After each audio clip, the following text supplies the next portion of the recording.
नमस्कार दोस्तों, मैं मृत्युंजय आपका स्वागत करता हूं हमारे इस चैनल सटीक परामर्श में। और मॉर्निंग के टाइम में आप लोग लगातार देख रहे हैं कि हम लोग हॉलमार्क से रिलेटेड जो वीडियोस है वो आप लोगों के लिए लाने की कोशिश कर रहे हैं कि हर एक चीज़ का, ज्वेलरी का हर एक पार्ट के ऊपर जो होलोग्राम या BIS का जो मार्क्स बैठता है उससे रिलेटेड जितना भी क्वेश्चन है एक एक करके हम लोग डील कर रहे हैं। और लगभग अभी तक आप समझिए तो 26 से 27 क्वेश्चन हम लोग अभी तक कर चुके हैं सिर्फ हॉल मार्किंग के ऊपर। तो हमारी कोशिश है कि हॉल मार्किंग के ऊपर जितना भी इवेंट होता है, जितना भी क्वेश्चन हो सकता है या जो भी चीज़ें हो सकती हैं, तो एक एक करके सब आपको बता के ये पूरा एक चैप्टर कंप्लीट किया जाए, ताकि हॉल मार्क से रिलेटेड फ्यूचर में कोई भी क्वेरी आए तो आप हमारे इस अकेले चैनल पे जाके सारी चीज़ें देख पाएँ।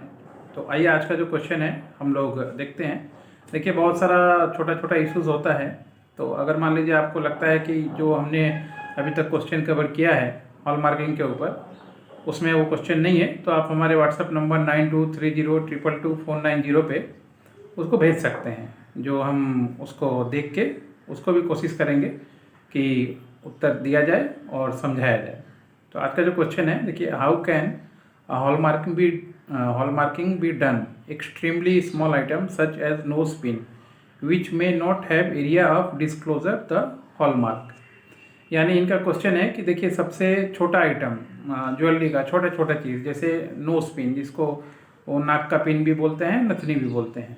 तो अगर ऐसे छोटे स्मॉलेस्ट चीज़ों पे जिसपे 6 डिजिट का जो HUID कोड है वो ठीक से बैठेगा भी नहीं, दिखेगा भी नहीं, तो ऐसे चीज़ों का हॉलमार्क कैसे होगा और गवर्नमेंट का क्या नॉर्म्स है ऐसे चीज़ों के बारे में।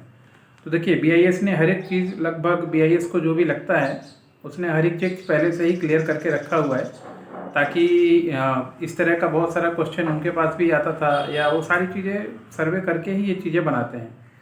तो देखिए, कोई भी आर्टिकल्स 18 का, 14 का और 22 का प्योरिटी अगर है गोल्ड में और उसका 2 ग्राम से कम है या 2 ग्राम तक है, तो उसमें हॉल मार्किंग का ज़रूरत नहीं है।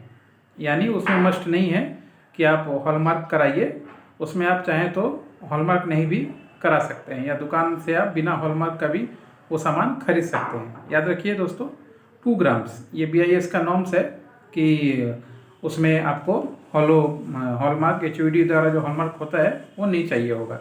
तो अगर भी आप मान लीजिए ऐसे ज्वेलरी में डील करते हैं, 2 ग्राम्स के ज्वेलरी में डील करते हैं, छोटे छोटे चीज़ों में, तो आपके पास अगर क्लाइंट आता है, आप दुकानदार हैं, तो आप उनको बता सकते हैं कि गवर्नमेंट का ये नॉर्म्स है। अगर आप होलसेलर हैं और रिटेलर को दे रहे हैं सामान, तो आप अपने रिटेलरों को समझा सकते हैं ये जो नॉर्म्स है। या डायरेक्ट आपके पास बायर या सेलर आता है तो उसको भी आप बता सकते हैं कि 2 ग्राम के ऊपर क्या गवर्नमेंट का नॉर्म्स है, ताकि आपको किसी तरह का गलतफहमी ना रहे और आपके बायर के मन में भी आपके प्रति किसी तरह का गलतफहमी न रहे। दोस्तों, गोल्ड एंड ज्वेलरी के सेक्टर में हम लोग लगभग बुलियन से रिलेटेड कोर्स भी कवर करते हैं। जो हमारा एक कोर्स है ऑनलाइन चलता है वो, और ज्वेलरी एक्सपोर्ट इंपोर्ट का भी डॉक्यूमेंटेशन करवाते हैं, उसके ऊपर भी हमारा काम होता है। और हॉल मार्किंग का भी पूरा सेशन हम लोग कर रहे हैं। तो ज्वेलरी का पूरा एक सेगमेंट जो होता है बिजनेस, उसमें हर एक चीज़ में ही हम लोग गाइडलाइन और कंसल्टेंसी प्रोवाइड करवाते हैं।